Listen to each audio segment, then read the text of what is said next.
Sevgili izleyiciler, Ebu Tarih kanalımıza hoş geldiniz. Biz şimdi tarihin en dramatik ikilem noktalarından birine tanıklık ediyoruz. İki kılıcın, iki yüce hilafet iddiasının çarpışması bu. Sultan Yavuz Selim Han'ın daha yeni İran'daki Safevi tehlikesini bertaraf etmiş ordusu artık gözünü batıya, Nil'in bereketli topraklarına çevirmiş durumda. Ancak bu bir seferden fazlasıydı. Bu, İslam dünyasının ruhani liderliğinin kimin elinde olacağının kesinleşeceği bir hesaplaşmaydı. Şimdi hazırlanın ve başlayalım. Çatışmanın arka planı ve stratejik fay hatlarıyla başlıyoruz. 16. yüzyılın o yakıcı atmosferinde iki İslam gücü, Allah'ın yeryüzündeki gölgesi olma mücadelesine tutuştu. Bir yanda fethe doymayan, barut kokan Osmanlı, diğer yanda Nil'in bereketiyle beslenmiş, asırlar süren gelenek ve at sırtında savaş sanatının son temsilcisi Memlükler. Savaşın fitili sadece toprak veya altın değildi. Asıl ödül, kutsal emanetlerin bulunduğu İslami dünyanın ruhani liderliğiydi. İstanbul, Kahire'nin elindeki Abbasi halifesini tanımıyor, hilafet makamını talep ediyordu. Bu iki kardeşin aynı tahtı istemesiydi. Sultan Yavuz Selim Han, savaşa anlık bir öfkeyle girmedi.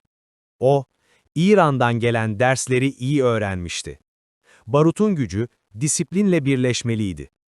Ordusu sadece kılıç değil, 20 binden fazla yük hayvanıyla gülle ve barut taşıyordu.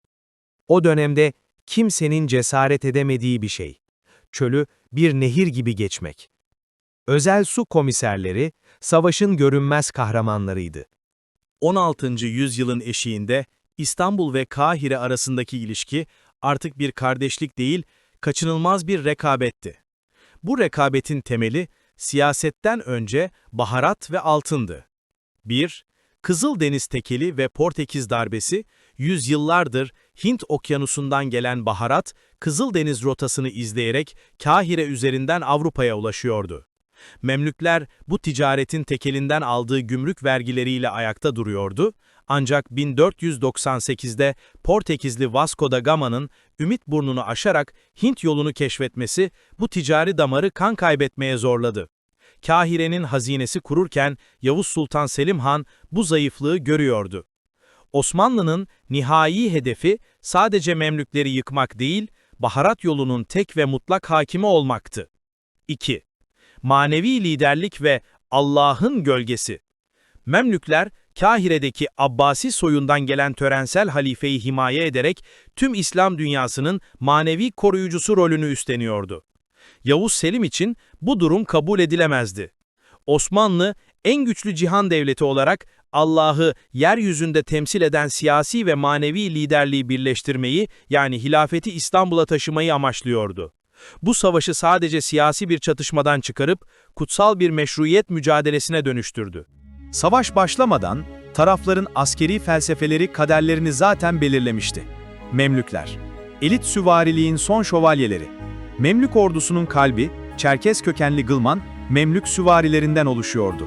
Küçük yaşta alınıp askeri okullarda, tıbakta yetişen bu faris, süvari birlikleri, at binme, okçuluk ve kılıç gürs kullanmada dünyanın en iyisiydi. Ancak barutlu silahları hor görüyorlardı.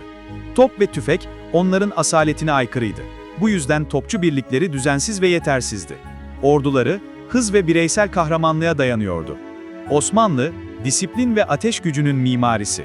Osmanlı ordusu ise Avrupa'daki askeri devrimi özümsemişti. Çekirdek gücü olan Yeniçeriler, profesyonel tüfekli piyadelerden, sekbanlardan oluşuyordu.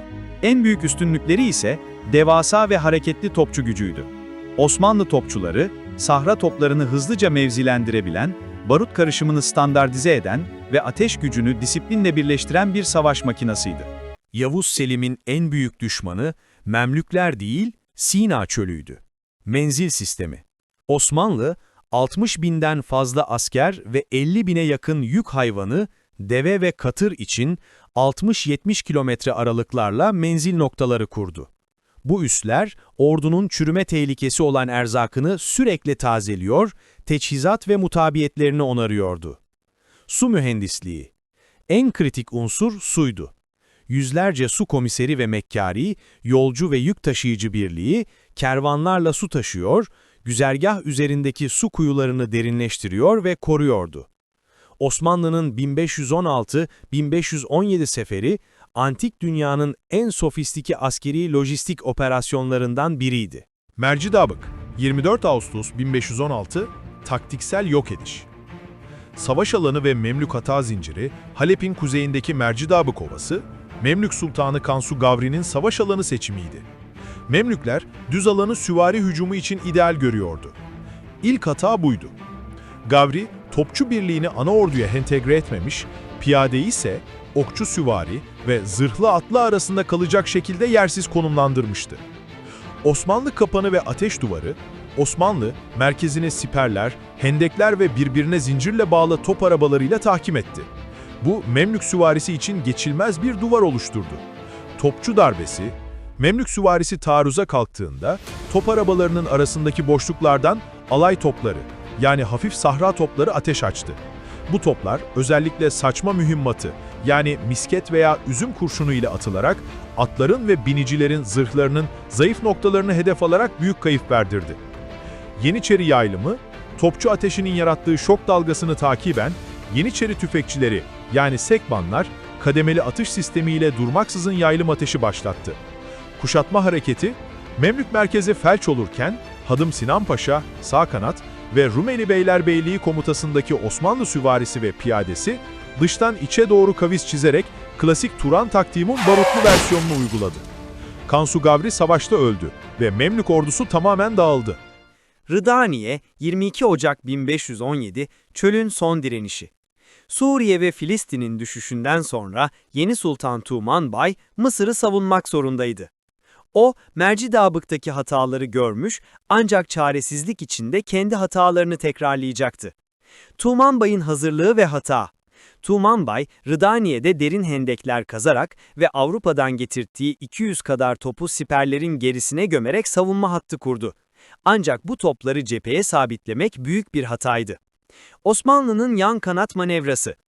Yavuz Sultan Selim, esirlerden ve keşiflerden aldığı istihbaratla Tuğmanbay'ın tüm gücünü merkeze yığdığını biliyordu. Selim, tüm Osmanlı ordusunu El-Mukattam Dağı'nı dolaşarak Tuğmanbay'ın savunma hattının yan ve arka kanadına sızdırdı. Bu, Memlük toplarının ve savunma hatlarının kullanışsız kalması anlamına geliyordu. Tuğmanbay'ın çaresiz saldırısı ve Sinan Paşa suikastı. Savaş başladığında Tuğmanbay, hatlarının çevrildiğini görünce çaresizce bir şok süvari taarruzu başlattı.